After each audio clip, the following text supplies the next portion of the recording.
ദൈവത്തിന് നിശ്ചയമായിട്ടും ഒരു പദ്ധതി ഉണ്ടാകും, ഒരു ഉദ്ദേശമുണ്ടാകും. ആ ഉദ്ദേശവും പദ്ധതിക്കും അനുസരിച്ച് മാത്രമേ എന്തെങ്കിലും ഘട്ടങ്ങളിലൂടെ നിങ്ങളെ കടത്തിവിടൂ. ഇന്നും നമുക്ക് യേശുവിനോട് കൂടെ യാത്ര തുടരാം. ചില നിമിഷങ്ങളിലെ തുടർചിന്തയ്ക്കായി ആവർത്തന പുസ്തകം 32-ാം അധ്യായം 11-ാം വാക്യം വായിക്കട്ടെ. കഴുകൻ തൻ്റെ കൂട് അനക്കി കുഞ്ഞുങ്ങൾക്ക് മീതെ പറക്കും പോലെ താൻ ചിറക് വിരിച്ച് അവനെ എടുത്ത് തൻ്റെ ചിറകിന്മേൽ അവനെ വഹിച്ചു. മിക്കവാറും ആളുകളുടെ ഒരവസ്ഥ ഇങ്ങനെയാണ്. അവർ ജോലി ചെയ്യുന്ന സ്ഥാപനങ്ങളിൽ അവർ ധാരാളം സ്ട്രെസ് അവർക്കുണ്ട്.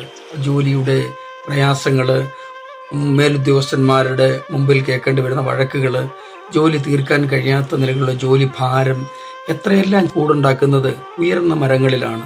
ഉയർന്ന മരത്തിൻ്റെ ഉയർന്ന ശിഖരങ്ങളിൽ അത് കൂട് കിട്ടുമ്പോൾ കുഞ്ഞുങ്ങളെ അതിന് മുട്ടയിട്ട് വിരിയിക്കും വരെ നല്ല മൃദുലമായ പ്രതലമുള്ള ഒരു കൂടായിരിക്കും ഉണ്ടാക്കുന്നത്.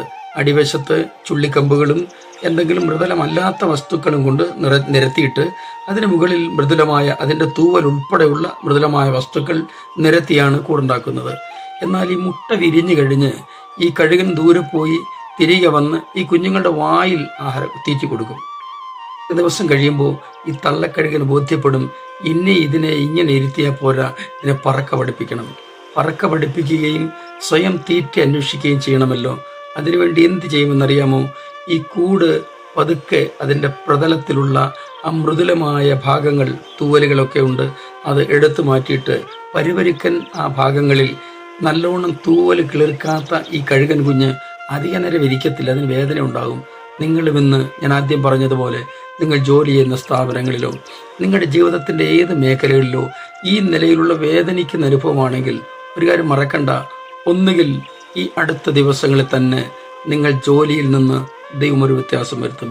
ഇല്ലെങ്കിൽ നിങ്ങൾക്ക് ദൂരേക്ക് പറക്കത്തക്കവണ്ണം ദൈവം ഒരു വഴിയൊരുക്കും. ഒരിക്കലും പറക്ക പഠിപ്പിച്ച് അതിനെ പറത്തി വിട്ട് കഴിയുമ്പോഴാണ് കഴുകന് ആശ്വാസം ഉണ്ടാകുന്നത്.